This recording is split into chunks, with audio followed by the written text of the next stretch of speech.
Hi, Greg, and welcome.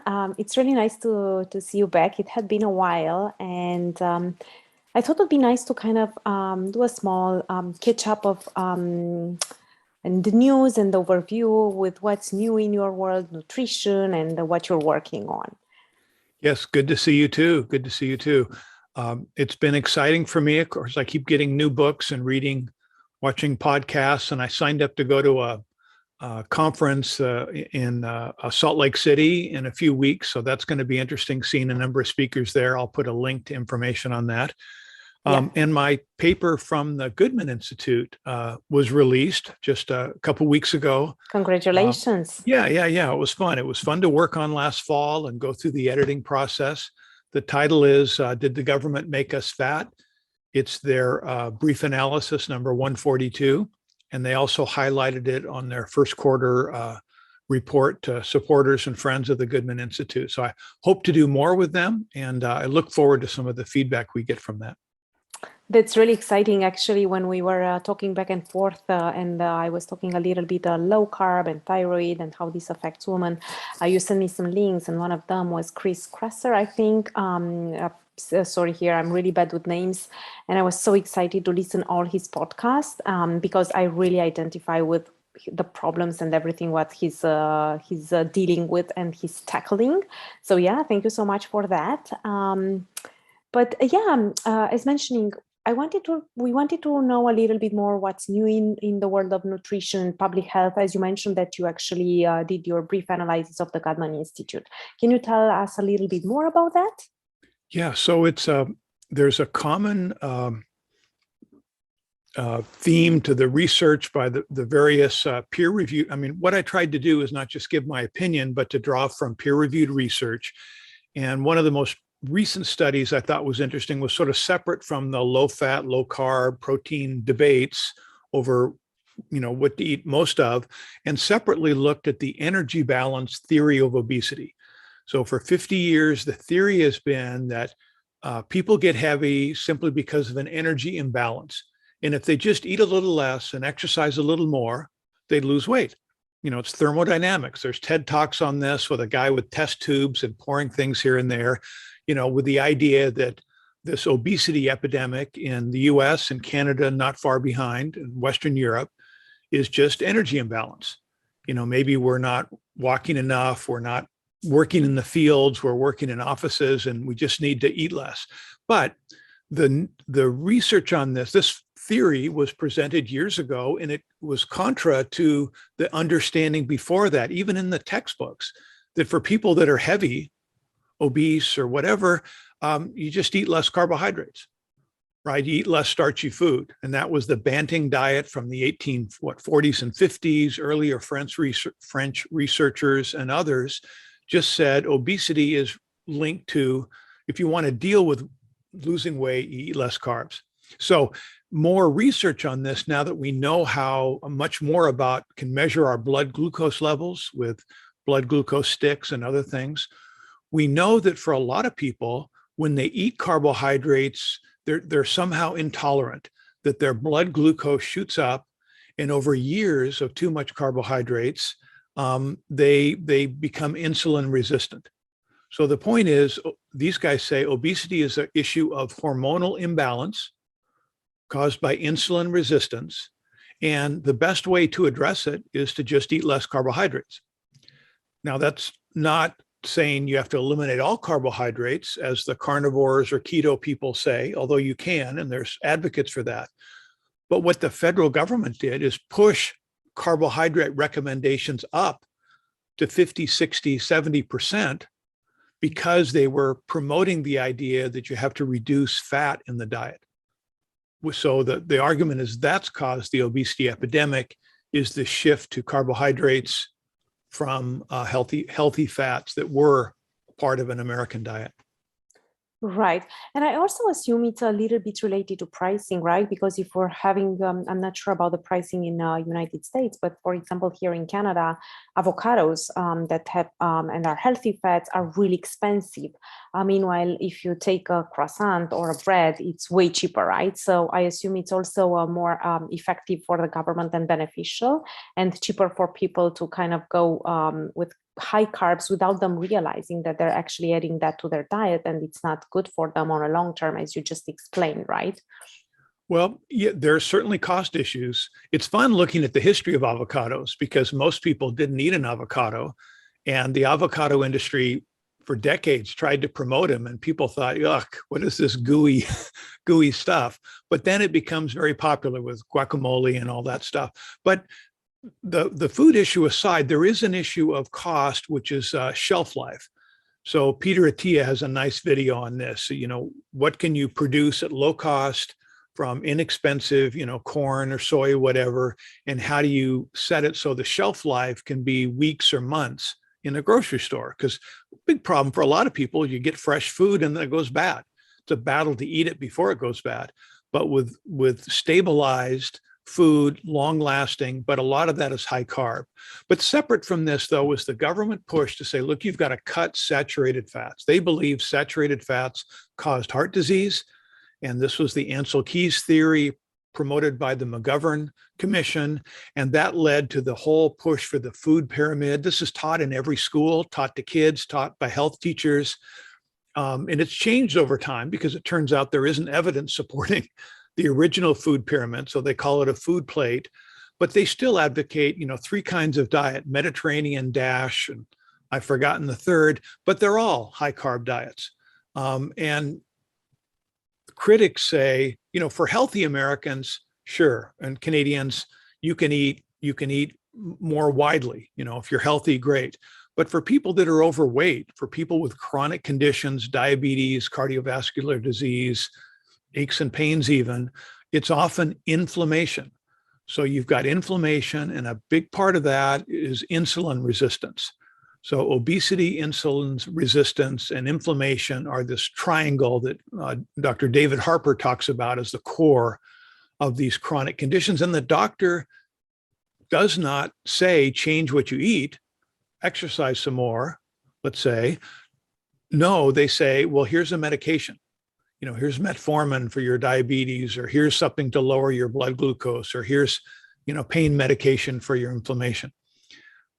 So, our theme has been normal nutrition, just eat what people ate before this intervention, which was more healthy fat in the diet. You cooked with butter, you had whole fat cream and, other, and avocados, of course, we add to the diet as a vegetable fat. You can get your fats from vegetables as well as meat, but to reduce the carbohydrates and some of the hyper palatable foods, the pizzas that are combining carbohydrate and sugar, those things are hard for our body to resist.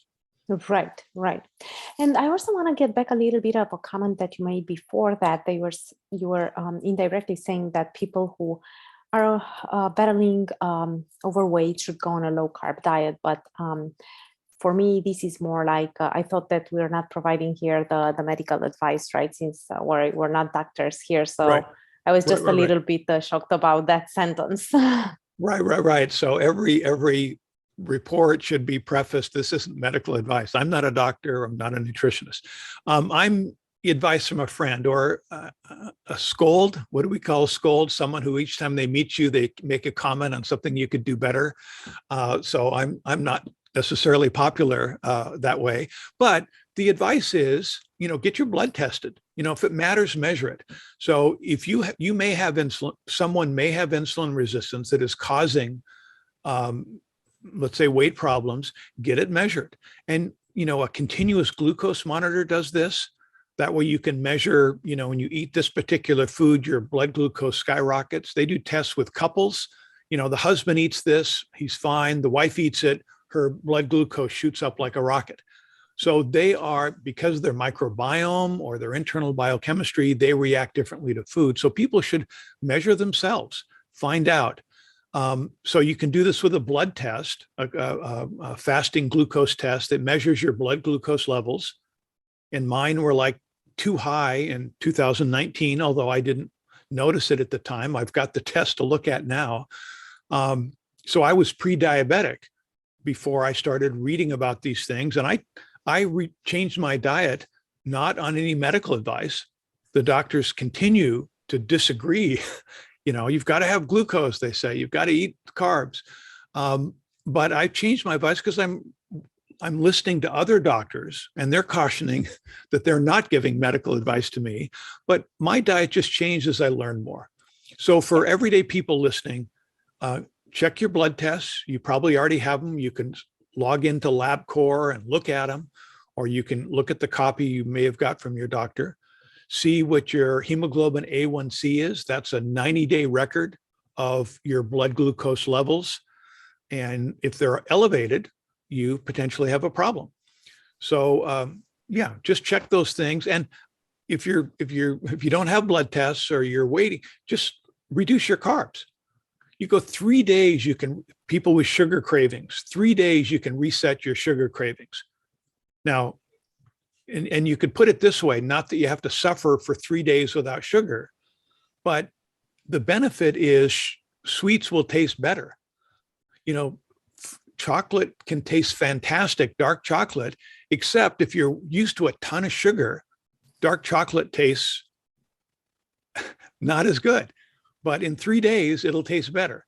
So you can reset your carb cravings, sugar cravings, just with 3 days for sugar, 14 days for carbs.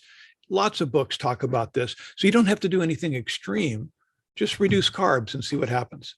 Or cut out bread. You may be allergic to bread or milk. You elimination diet, you pull a few things away and see how you feel. Exactly. And what we always talked about, limit your quantity. And here I have a small tip for those one who have a sweet tooth. I personally don't, but I do eat as a snack every day 2 ounces of dark chocolate just because of the iron, and the banana just because I'm looking into get more selenium and more tryptophans, which is really good with managing stress.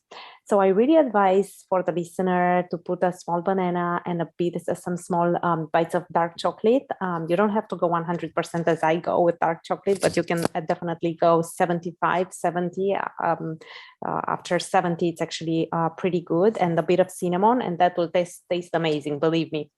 Yeah, and there's so many interesting things on this. The point is we want to have an intuitive method of eating. You eat till you're full.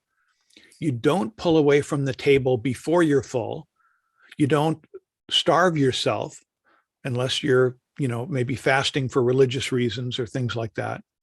So this intuitive eating means you eat till you're full. And it turns out if you eat an egg, you're full. A hard-boiled egg is really, to me, tastes great, and it's protein and fat. And for decades, the federal government said, don't eat an egg, essentially.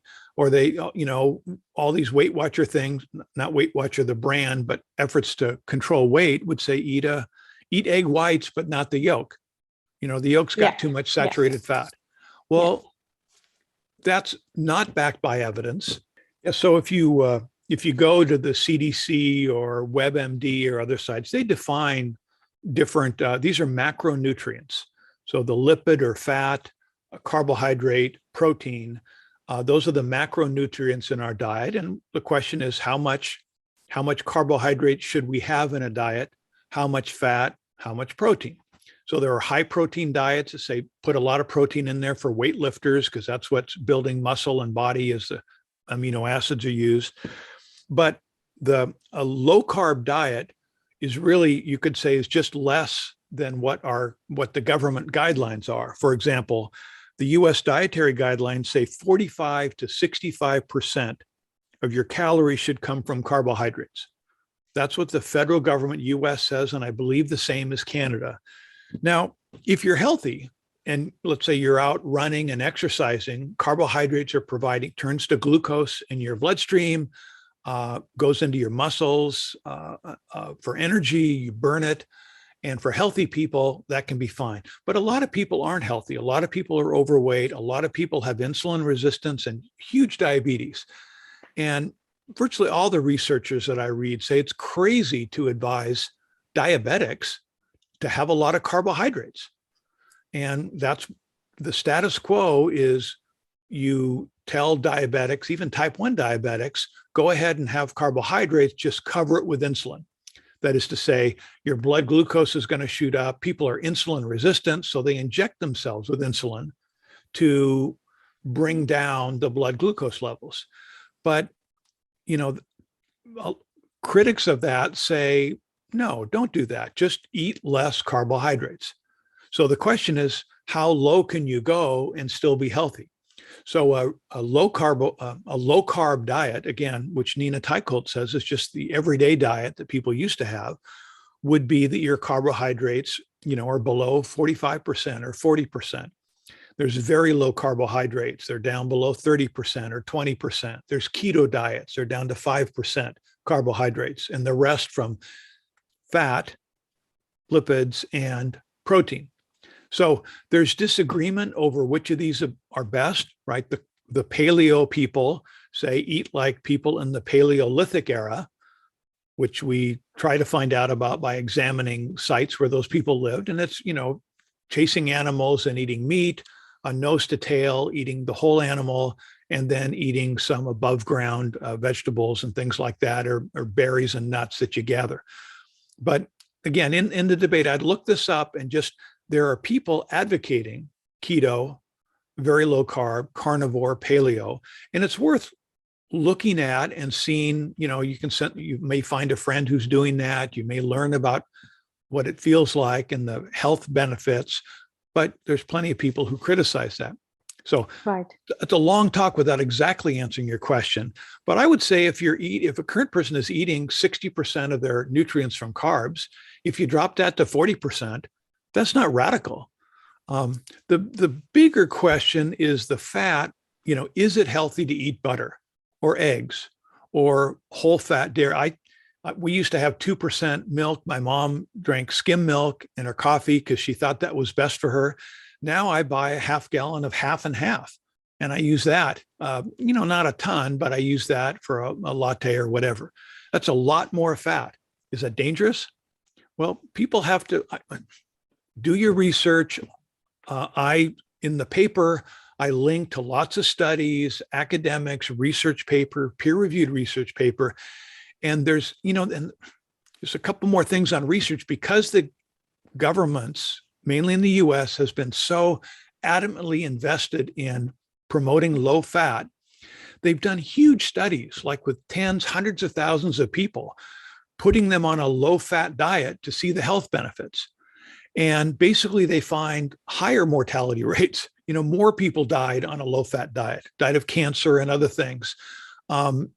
No effect on heart disease. So the theory that they tried to test didn't confirm. So they doubled down and did more studies, and they've backed off. They don't use low fat in the guidelines anymore. They took that language out, but they advocate diets that are low fat. U.S. News and World Report has a report on the worst, best diets, and low fat keto are always at the bottom. Low carb and keto are always at the bottom of the list as the worst possible diets. So this is still taught in nutrition schools. It's still taught in public school by health teachers. Food pyramid, I shared with you the Canadian Diabetes Association. Yeah. Doesn't say anything about reducing carbohydrates for people who are diabetic. And that would be crazy according to the research. But the argument is these institutions are captured by interest groups. I mean, it sounds crazy, captured by big carb, the giant pasta companies.